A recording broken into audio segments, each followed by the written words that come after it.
Halo guys, pernah nggak sih kalian lihat harga saham tiba-tiba naik atau turun drastis dan mikir, ini siapa sih yang gerakin? Nah, di sini kita bakal coba bongkar kodenya bareng-bareng. Kita mau cari tahu siapa pemain besar di balik layar yang sebenarnya ngendalin pasar. Siap? Ini dia pertanyaan besarnya. Siapa sih yang sebetulnya punya kekuatan buat naikin dan nurunin harga saham? Kadang pasar saham itu rasanya misterius banget kan? Tapi tenang, hari ini kita bakal jadi detektif dan coba cari tahu siapa dalangnya. Dan layaknya investigasi detektif, semuanya itu dimulai dari petunjuk. Percaya nggak kalau setiap transaksi di pasar saham itu ya ninggalin jejak? Nah kuncinya adalah gimana kita bisa ngikutin jejak yang ditinggalin sama uang besar ini. Oke, kita masuk ke bagian pertama investigasi kita, membaca jejak-jejak itu. Nah, jejak dari big money ini sebenarnya bisa kita baca loh, dan petunjuk utamanya itu adalah sesuatu yang kita sebut sebagai kode broker. Terus, kode broker itu apa sih? Gampangnya gini, ini tuh kode unik yang dimiliki tiap perusahaan sekuritas pas mereka melakukan transaksi. Anggap aja ini kayak sidik jarinya para pemain di pasar saham. Setiap pemain punya sidik jari yang beda-beda. Nah, coba lihat ini.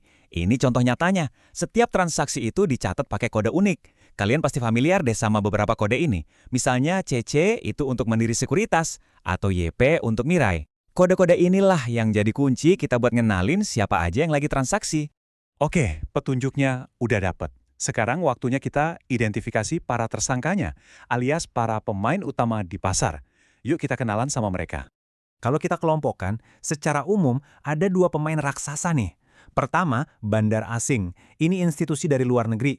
Gaya main mereka itu biasanya transaksinya gede-gede dan konsisten, yang sering banget tentuin tren jangka panjang. Nah, di sisi lain ada bandar lokal. Mereka ini cenderung lebih agresif, gerakannya lebih cepat dan bisa bikin harga saham tertentu tiba-tiba meloncat. Terus, ada siapa lagi? Ya, ada kita, para investor retail. Hehe, bener, kita-kita ini juga bagian penting loh dari ekosistem pasar saham. Ciri khas kita apa? Ya, volume transaksi kita biasanya jauh lebih kecil. Terus, kita juga seringnya ikut-ikutan tren, alias FOMO. Dan, jujur aja nih, kita gampang banget kebawa emosi antara takut sama serakah. Penting banget buat kita sadar posisi kita di antara para pemain raksasa ini. Udah kenal sama para pemainnya, sekarang kita harus bedah motifnya. Apa sih mau mereka?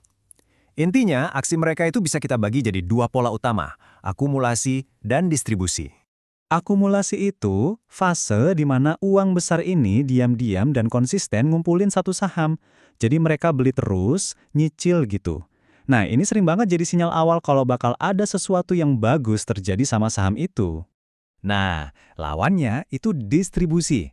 Ini fase waktu uang besar mulai jualan saham yang udah mereka kumpulin secara sistematis. Kalau mereka mulai jualan, ini bisa jadi tanda-tanda bahaya, peringatan kalau harganya bisa jadi bakal turun. Biar lebih kebayang, begini cara kerjanya. Coba bayangin deh, ada bandar asing yang terus-terusan beli saham, melakukan akumulasi. Pas harganya masih anteng-anteng aja, nah ini bisa jadi petunjuk super kuat kalau kenaikan harga tuh udah di depan mata. Oke, kita udah punya petunjuknya, udah kenal tersangkanya, dan udah tahu motifnya. Sekarang kita sampai ke bagian paling penting, strategi kita sebagai detektif. Yuk kita rangkum jadi langkah-langkah simpel yang bisa langsung kalian pakai. Strateginya simpel banget, cuma 3 langkah.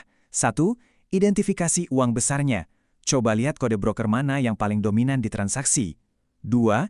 Ikuti arusnya pas lagi akumulasi. Samain langkah kita sama para pemain besar yang lagi borong saham. Dan yang ketiga, hindari distribusinya. Hati-hati dan waspada kalau kalian lihat mereka udah mulai jualan gede-gedean. Jadi pesan utamanya tuh ini. Jangan cuma liatin grafiknya doang, tapi lihat juga siapa yang lagi main di belakang layar. Nah, ini nih yang ngerangkum semuanya. Kalau kita bisa baca pergerakan para pemain besar, itu jadi keuntungan yang nggak semua investor punya. So, sekarang kalian udah bisa lihat jejak-jejaknya. Kira-kira saham mana nih yang mau kalian investigasi pertama kali? Coba deh dipikirin. Karena sekarang kalian punya alat baru buat mecahin kode di pasar saham. Selamat berinvestasi!